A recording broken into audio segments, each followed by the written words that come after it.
इसी तरह green hydrogen और ग्रीन अमोनिया के मामले में भारत बहुत तेजी से काम कर रहा है। आने वाले समय में ये टेक्नोलॉजी भारत को ग्लोबल ग्रीन एनर्जी मैप में सबसे प्रमुख बना पाएगी और ये नाम बनना पक्का है साथियों। आज बड़े एक्सपर्ट्स भी का भी अनुभव है कि जिन देशों ने मैन्युफैक्चरिंग के पूरे इकोसिस्टम पर 80-90 के दशक में काम किया, उन्हें उसका फायदा इस सदी में मिलना शुरू हुआ। भारत ने 10-12 वर्ष पहले जिस इकोसिस्टम पर काम करना शुरू किया, उसका लाभ अब देश को मिलना शुरू हो गया। 2014, 15, 16 के कालखंड में जो बात नींव डाली गई, उसके फल अब दिखाई देने लगे हैं। भारत तेजी से दुनिया का मैन्युफैक्चरिंग पावर हाउस बनने की ओर आगे बढ़ रहा है। साथियों, energy, minerals, chip, battery storage, space, drone, data centres, quantum computing, artificial intelligence, ऐसे हर सेक्टर, हर टेक्नोलॉजी एक दूसरे से जुड़ी हुई है। ये एक दूसरे की पूरक है। भारत इनके लिए विदेशों पर निर्भर नहीं रह सकता, क्योंकि ये भारत की आर्थिक और स्ट्रेटेजिक हर प्रकार की सिक्योरिटी से जुड़े विषय है। और तभी भारत सेमीकंडक्टर इकोसिस्टम पर इतना फोकस कर रहा है, तभी क्रिटिकल मिनरल्स को लेकर मिशन बोर्ड पर काम चल रहा है। साथियों, शिपिंग सेक्टर में भारत आत्मनिर्भरता के नए लक्ष्यों के साथ आगे बढ़ रहा है। हम एक ऐसे फ्यूचर की तरफ बढ़ रहे हैं जहां हम मेड इन इंडिया शिप पर ट्रेड करेंगे और कंटेनर भी मेड इन इंडिया होंगे। शिप मेंटेनेंस और रिपेयर से लेकर स्क्रैपिंग तक की सर्विसेज भी भारत देगा। यही विजन हमारे एविएशन सेक्टर के लिए है। आज हम made in India transport aircraft बना रहे हैं। वो दिन दूर नहीं जब Bharat made in India civil aircraft भी बनाएगा।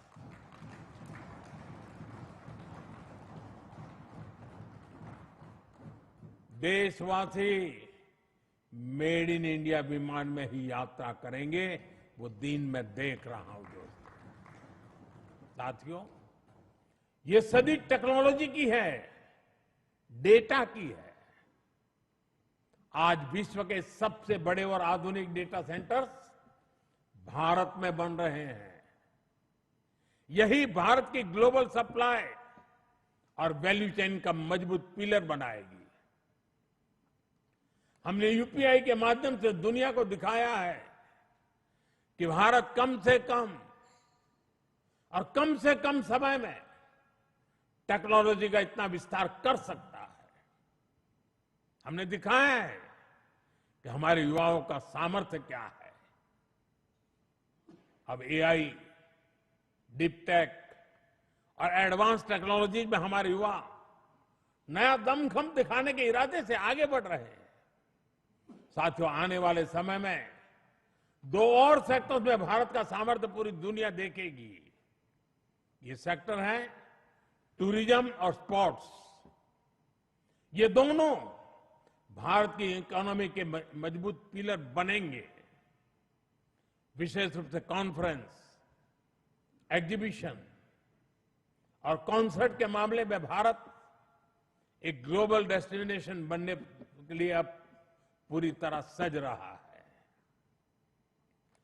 आधुनिक इंफ्रास्ट्रक्चर से सेक्टर को बहुत पुश मिलेगा और स्पोर्ट्स में तो भारत के युवा कमाल का प्रदर्शन कर रहे हैं और हर दिन उनकी परफॉर्मेंस निखरती जा रही है। भारत दुनिया की बिगेस्ट स्पोर्ट्स लीग की धरती बनता जा रहा है। आने वाले सालों में हमारी ये ख्याति और बुलंद होगी। ओलंपिक्स के लिए हमारी तैयारियां भी भारत की एस्पिरेशन का ही प्रतिबिंब है। हमें छोटा नहीं सोचना है, हमें लक्ष्य ऊंचे रखने हैं, उन्हें प्राप्त करने के लिए पूरी ताकत लगा देनी है। साथियों, आज भारत रिफॉर्म एक्सप्रेस पर सवार होकर तेजी से आगे बढ़ रहा है। हमारे लिए रिफॉर्म कोई कंपल्सन नहीं है, रिफॉर्म हमारा कन्विक्शन है।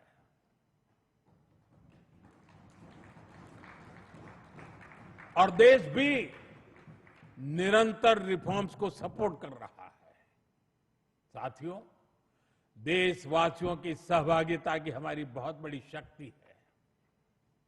ये 12 वर्ष सरकार और समाज की सहभागिता का उत्सव मनाने वाले रहे हैं। बीते 12 वर्षों में मैंने जो भी सहयोग देश से मांगा, देशवासियों ने दिल खोल करके साथ दिया है। मैंने स्वच्छता का आग्रह किया तो पूरा देश निकल पड़ा।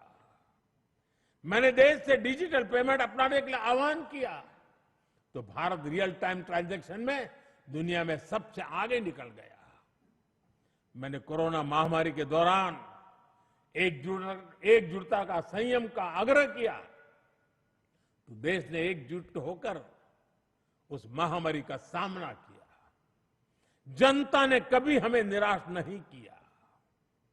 साथियों, आने वाले समय में भी इसी जन विश्वास और जन भागीदारी के साथ हमें आगे बढ़ना है।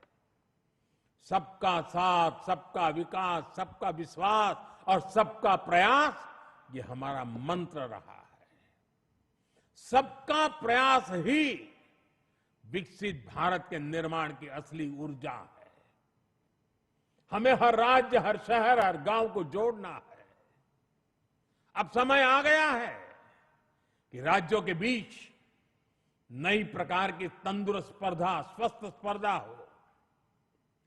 स्पर्धा इस बात की हो कि कौन सा राज्य सबसे तेजी से $1 ट्रिलियन इकोनॉमी बनता है। स्पर्धा इस बात की हो कि कौन सा शहर इनोवेशन का सबसे बड़ा केंद्र बनता है। स्पर्धा इस बात की हो कि कौन सा क्षेत्र रोजगार सृजन में सबसे आगे निकलता है। भारत की प्रगति राज्यों की ऐसी प्रगति से ही होने वाली है। आइए अगले दशक को उपलब्धियों के साथ साथ श्रेष्ठता का भी दशक बनाएं। आइए राजनीति की स्पर्धा से ऊपर उठकर विकास की स्पर्धा को राष्ट्रीय संस्कार बनाएं। 12 वर्षों की यात्रा उपलब्धियों की रही है। आने वाले वर्ष और भी नई सिद्धियों के होंगे, और भी बड़ी सिद्धियों के होंगे।